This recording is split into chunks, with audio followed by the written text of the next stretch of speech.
당하고 있습니다. 그때 상황을 잠시 살펴보도록 합니다. 출애굽한 이스라엘 백성들은 오랜 세월 동안 광야에서 유랑했습니다.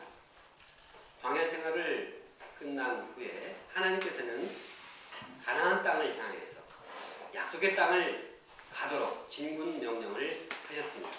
그런데 가나안 땅에 들어가기 전에 강대국인 바산과 헤스본을 물리치도록 했습니다.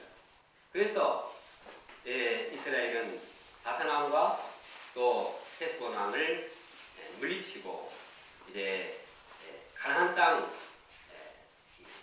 들어가기 바로 직전에 있게 되었습니다.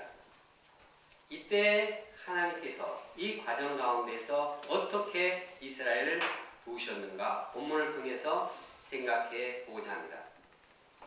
당시에 하나님께서 이스라엘을 도우신 것처럼 지금도 동일하게 우리를 도우실 것을 믿습니다. 첫째, 두려워하지 말고 하나님을 믿도록 도우셨습니다. 신명기 2장에 보면 하나님께서는 헤스본 왕 시온을 물리치도록 명령하셨습니다. 사실 헤스본은 큰 나라입니다. 헤스본은 이 병력과 군사력이 막강했습니다. 그래서 이스라엘이 그들을 치기에는 역부족이었습니다. 그러나 헤스본 왕 시온은 진멸되었습니다. 왜 그렇게 그들이 진멸되었습니까? 그것은 하나님께서 그들을 이스라엘의 손에 다 넘기셨기 때문입니다. 하나님의 능력이, 하나님의 권능이 이스라엘과 함께할 때 수가 적은 것은 문제가 되지 않았습니다. 승리하게 되었고 헤스본은 아주 완패하게 되었습니다. 남은 자가 없었습니다. 바산왕 옥의 진멸도 헤스본 왕의 이런 진멸과 비슷합니다.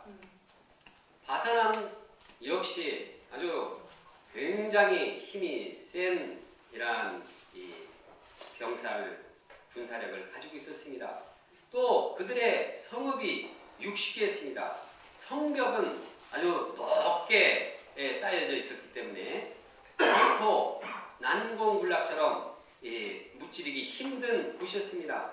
성벽이 아닌 일반 돌들도 너무나 많아서 이들을 다 차지하기란 여간 어려운 일이 아니었습니다. 바산왕 옥의 그 침상은 철로 되어 있는데 그 크기가 가로가 2m고 세로가 4m나 될 정도로 아주 위험을 과시했습니다. 그만큼 이 바산왕은 엄청난 나라였습니다. 그런데 하나님께서 그들의 이스라엘의 손에 그들을 넘겨주셨습니다. 하나님께서 지도자 모세에게 용기를 주면서 이제 말씀하셨습니다. 2절을 함께 읽겠습니다. 시작. 여호와께서 내게 이르시되 그를 두려워하지 말라. 내가 그와 그의 모든 백성과 그의 땅을 내 손에 넘겼으니 내가 헤스본에 거주하던 아모리 족속의 왕 시온에게 행한 것 같이 그에게도 행할 것이라. 하나님께서는 말씀만 하실 뿐만 아니라 그 말씀대로 그대로 이루셨습니다. 하나님의 말씀처럼 바산왕은 아주 그냥 모든 성읍이 다 초토화되었습니다. 남은 성읍이 하나도 없었습니다. 모든 사람이 다 진멸되었습니다. 한 사람도 남기지 않게 되었습니다. 모든 성읍, 모든 돌들이 다 정복되었습니다. 가축과 그 모든 것들이 다 이스라엘의 소유가 되었습니다.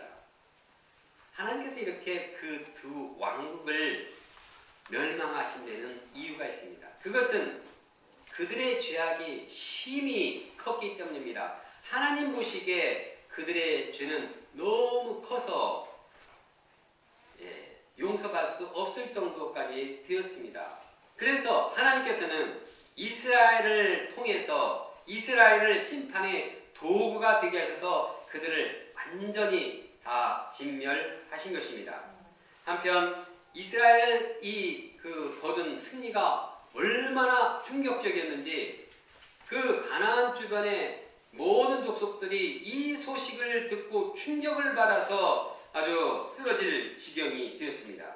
이처럼 하나님께서는 가나안 정복 전쟁의 초반전에서 완전히 그 강대국을 섬멸하게 하심으로써 자신감을 얻게 했습니다. 그리고 가나안 땅에 아주 기쁜 마음과 또 믿음을 가지고 들어가게 도우셨습니다.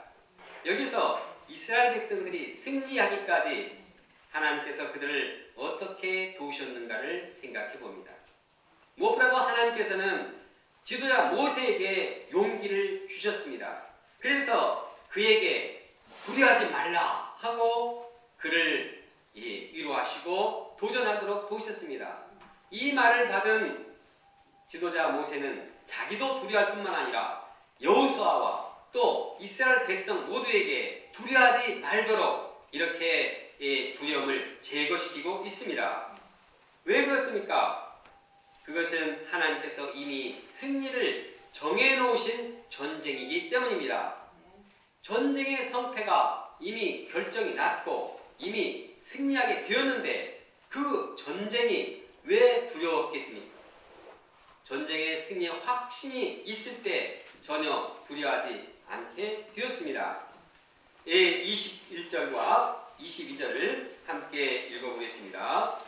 시작. 그때 내가 여호수아에게 명령하여 이르기를 너희 하나님 여호와께서 이 국왕에게 행하신 모든 일을 내 눈으로 보았거니와 내가 가는 모든 나라에도 여호와께서 이와 같이 행하시리니 너희는 그들을 두려워하지 말라. 너희 하나님 여호와께서 너희를 위하여 싸우시라 하니라.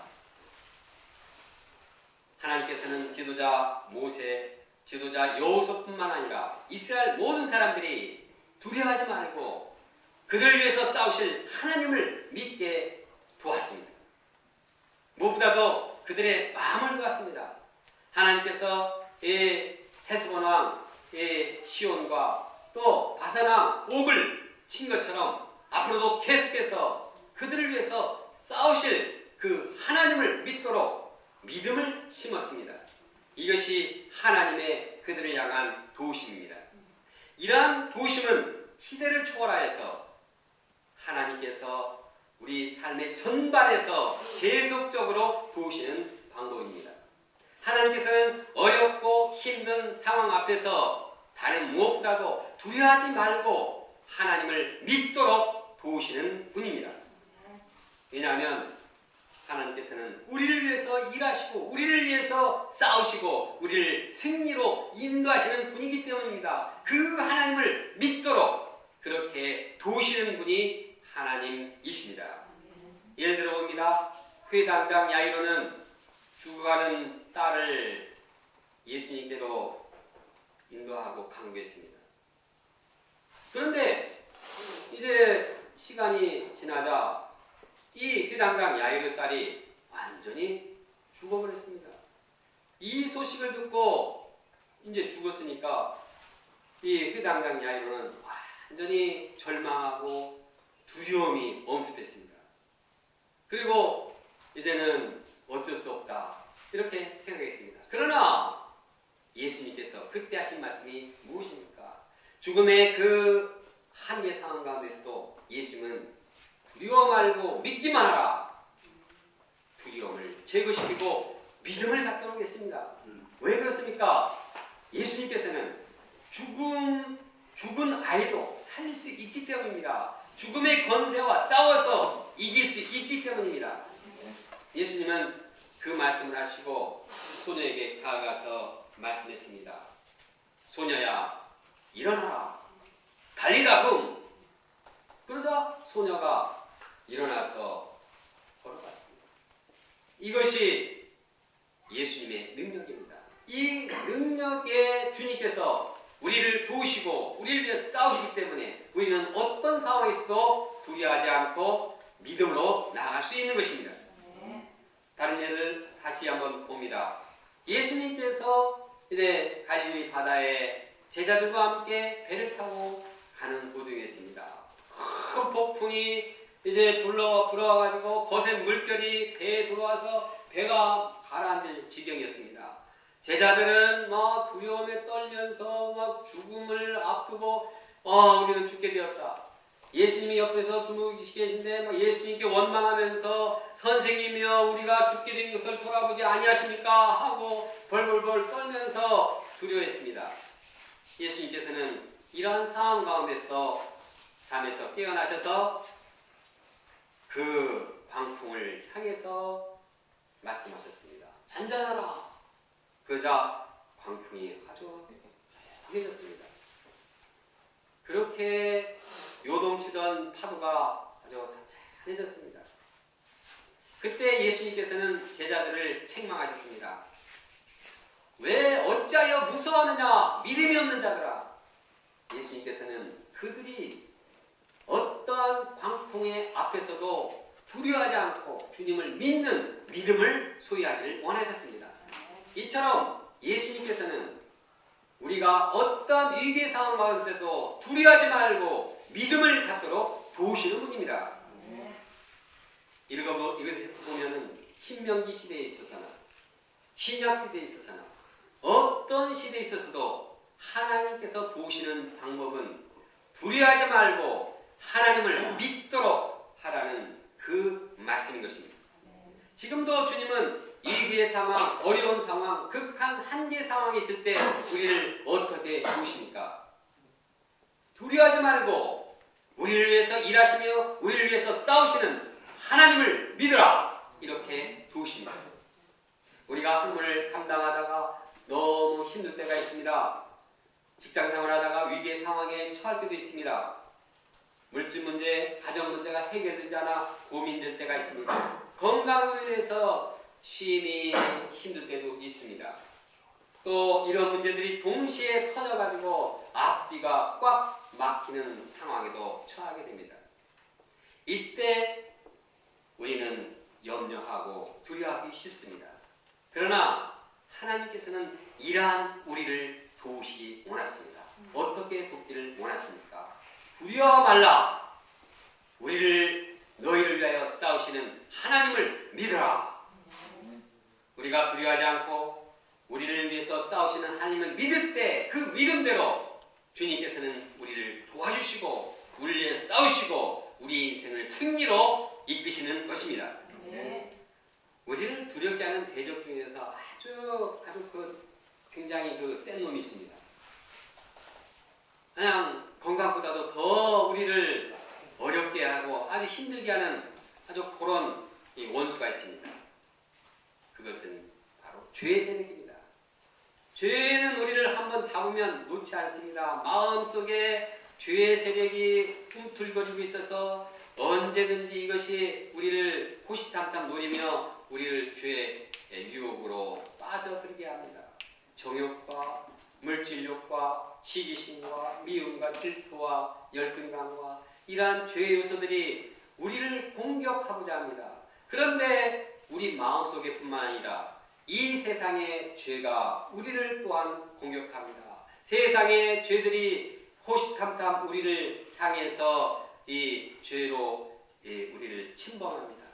이때 우리는 내부에서 오르고에서 막 죄의 세력이 이렇게 공격하기 때문에 거기에 한번 빠지면은 걸려들으면 우리는 헤어날 수가 없습니다. 우리는 백전백패입니다. 어떻게 우리 스스로의 힘으로는 그들을 싸워서 이길 수가 없습니다. 그래서 우리는 죄의 세력을 보면 아주 치를 떱니다. 아주 두려워합니다. 그러나 우리가 두려워하지 않은 이유는 하나님께서 우리를 위해서 싸우시기 때문입니다. 죄의 세력을 물리치기 위해서 지금도 하나님은 일하고 우리를 위해서 싸우십니다.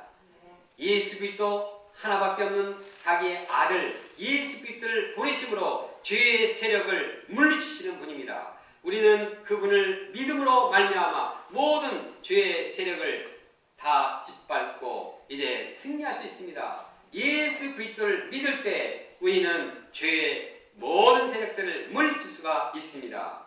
그리고 하나님을 믿을 때 죄의 세력은 물러가고 우리 안에는 하나님 나라가 이루어집니다. 우리 안에 하나님을 믿음으로 이루어진 그 하나님 나라는 우리의 가정에, 우리 교회에, 우리 사회에, 우리의 캠퍼스에 점점 확장이 되어 가는 것입니다.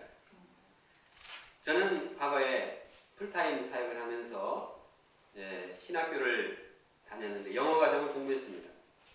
영어를 못하는 사람이 영어 과정 수업을 들으니 참 어려운 일이었습니다. 그냥 그 공부만 하기도 어려운 상황인데 또 풀타임으로 섬기다 보니 이 두 가지 역사를 다 섬긴다는 것은 참 너무나 벅찼습니다. 그래서 참 수업을 받을 때도 그냥 알아듣지 못하는 그 수업을 들으려고 하니 참 또 미국 교수님은 그냥 알아듣지 못하는데 더 나한테 알아듣지 못한다고 뭐라고 하는데 무슨 말인지 몰라서 너무 힘들고 그냥 시험을 볼 때도 영어로 하고 레포트 쓸 때 영어로 하니 정말 힘들었습니다. 그래서 그냥 시험 보고 나면은 다리가 후들후들 그냥 학교에서 집으로 올 때는 그냥 앞이 훤하게 현기증이 일어날 정도였습니다. 그때 하나님께서는 저에게 도우신 그 말씀은 두려워하지 말라. 내가 너와 함께 있다. 내가 너를 위해서 일하고 있다. 그 말씀이었습니다. 하나님의 함께 하심을 믿고 도전했을 때 하나님께서 졸업하게 하셨습니다. 3년 또 2년 영어과정을 졸업하게 도우셨습니다. 또한 요즘은 대학로 공동체가 영적으로 위기에 있습니다. 그러나 제가 두려워하지 않는 이유는 분명합니다. 그것은 하나님께서 우리를 위해서 일하시고 우리를 위해서 싸우시겠다는 것이 분명하기 때문입니다. 하나님께서는 분명히 우리의 역사를 새롭게 하실 것입니다. 하나님께서는 분명히 우리 대학로 공동체를 변화시켜서 하나님의 크신 뜻을 이루게 하실 것을 믿습니다. 왜냐하면 주님은 우리를 위해서 일하시며 싸우시는 분이기 때문입니다. 과거 저에게 두려움을 주는 대적의 세력은 죄였습니다. 죄의 세력은 저를 붙들었고 놓아주지 않았습니다. 그러나 예수 그리스도를 십자가에 못 박게 함으로써 모든 죄를 사하신 그 하나님을 믿을 때 제 안에 모든 죄의 세력이 힘을 잃게 되었습니다. 죄의 용서함을 받았습니다. 죄에서 자유하게 되었습니다. 하나님 나라가 제 마음에 임하게 됐습니다. 하나님이 저를 위해서, 우리를 위해서 일하셨습니다. 지금도 죄의 세력은 계속해서 유혹하고 공격하고 있습니다. 그러나 두려워하지 않고 도전할 수 있는 것은 지금도 저를 위해서 싸우시고 저를 위해서 일하시는 하나님을 믿기 때문입니다. 우리가 하나님을 믿을 때 어떤 죄의 두려움 반복되고 또한 고질적으로 고치지 않은 죄의 요소 세력도 주님을 믿을 때 다 사라지게 되는 것입니다. 제가 죄의 세력에 빠질 때도 있지만 하나님께서 저를 위해서 싸우실 것을 믿기 때문에 또한 궁극적으로 승리할 것을 믿기 때문에 두려워하지 않고 도전하는 것입니다.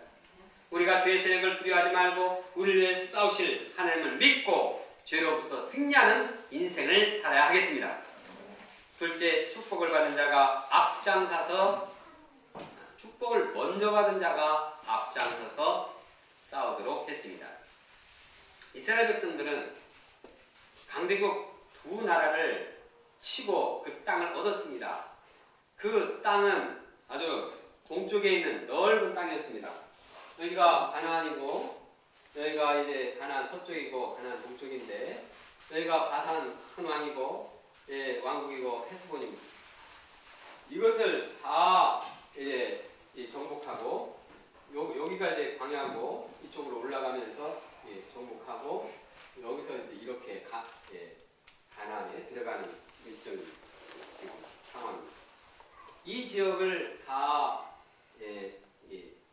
싸워서 승리하고 루벤 지파, 갓지파, 므낫세 반지파 이 세 지파를 먼저 땅을 기업으로 주게 된 것입니다. 그런데 이 세 지파가 땅을 분배받은 그 의미는 하나님께서 약속한 그 약속이 이루어진 것을 보여준 것입니다. 앞으로 가나안 땅도 이제 하나님께서 주실 것이라는 그 비전을 던지게 된 것입니다. 이 세 지파가 바산 왕 또 헤스본왕을 치고 땅을 점령했다는 것은 이스라엘 모든 사람들에게 희망의 역사였습니다. 그런데 땅을 분배받은 루벤, 갓, 또 므낫세 반지파가 받은 임무가 있었습니다. 그것은 세 지파들이 가나안 정복 전쟁을 하는 데 있어서 이 요단강을 건너서 가나안 땅에 들어가는데 선봉장이 되도록 한 것입니다. 지도자 모세는 세 지파의 어른들을 20대 된 그 어른들을 다 무장시키고 이제 가나안 땅에 앞장서서 건너가도록 했습니다. 하나님은 모세가 그렇게 하도록 도우셨습니다. 물론 처자식들과 가축은 그대로 남아있도록 했습니다. 왜냐하면 연약한 자들까지 다 끌고 전쟁을 할 수 없기 때문이었습니다. 이처럼 축복을 먼저 받은 자들이 앞서서 싸우게 한 그 이유는 무엇일까요? 그것은 먼저 땅을 분배받은 사람들이 가지기 쉬운 이기심을 이제 극복하기 위한 것입니다. 사실 분배받은 세 지파가 이제 축복을 다 이미 받았기 때문에 이제는 그냥 자기는 가만히 앉아있을 수 있었습니다. 그 받은 축복을 누릴 수 있었습니다. 그러나 그렇게 할 때 다른 지파 사람들은 얼마나 섭섭하겠습니까?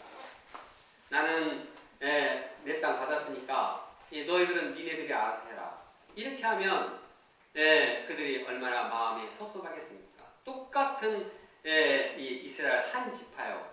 똑같은 한 민족인데 누구는 피 터지고 전쟁을 하는데 누구는 뒷짐지고 가만히 이렇게 지켜보고 잘하나 보자 이렇게 본다면 그 한 지파가 그 한 민족이 서로 분열이 될 것입니다. 마음으로부터 이제 서로 소리한 마음이 생기고 그렇게 되면 세력이 분산되고 힘이 약화될 것입니다.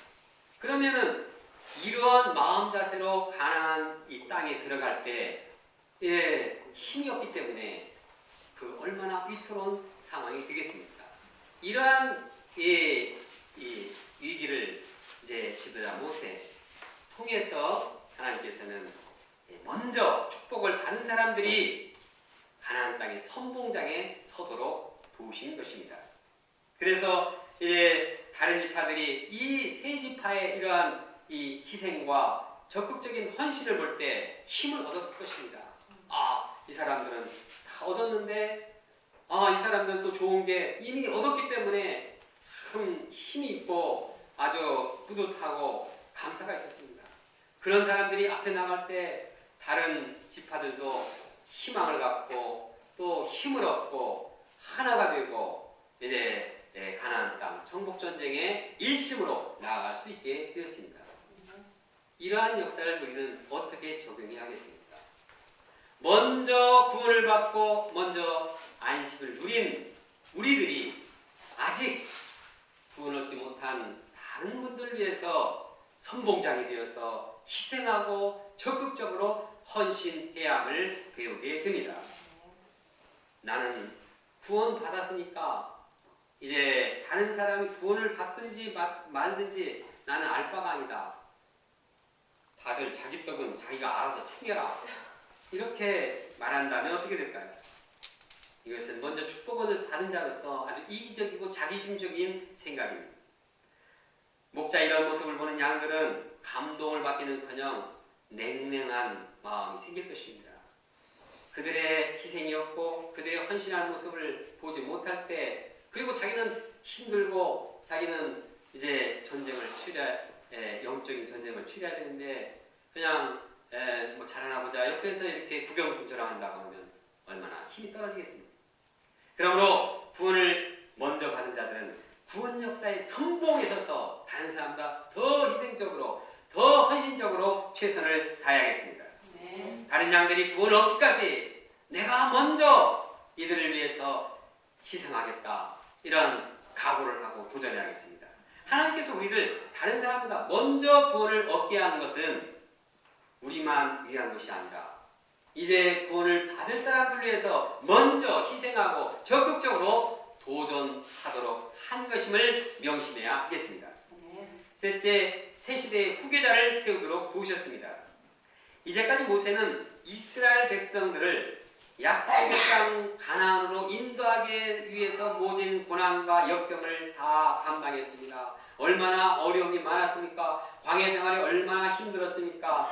백성들은 얼마나 그 지도자를 괴롭혔습니까? 그런데도 불구하고 이 모든 것을 다 극복하고 자기 생명을 아끼지 않고 이렇게 도전했던 것은 가나안 땅에 가고자 하는 비전이 있었기 때문입니다.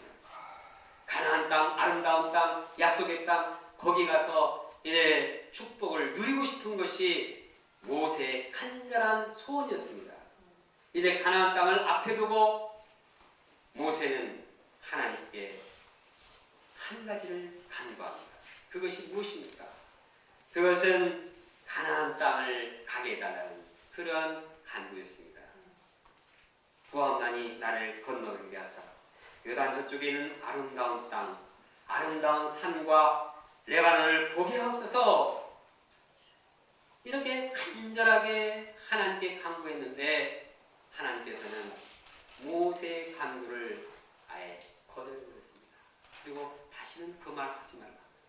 다시는 나한테 그런 간구는 좀 하지 말라고 일축해 버리셨습니다. 대신에 하나님께서는 비스가 산 꼭대기에 올라가서 눈을 들어 동서남북을 바라보고 그냥 그거 둘러보고 그냥 바라만 보라고 그렇게 위로하셨습니다.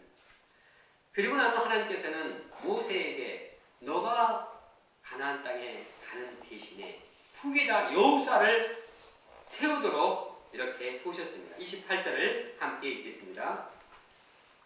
시작. 너는 여호수아에게 명령하고 그를 담대하게 하여 그를 강하게 하라. 그는 이 백성을 거느리고 건너가서 네가 볼 땅을 그들의 기업으로 얻게 하리라 하셨느니라. 하나님은 모세가 가나안 땅에 가는 대신에 후계자인 여호수아를 견고히 세우도록 도우셨습니다.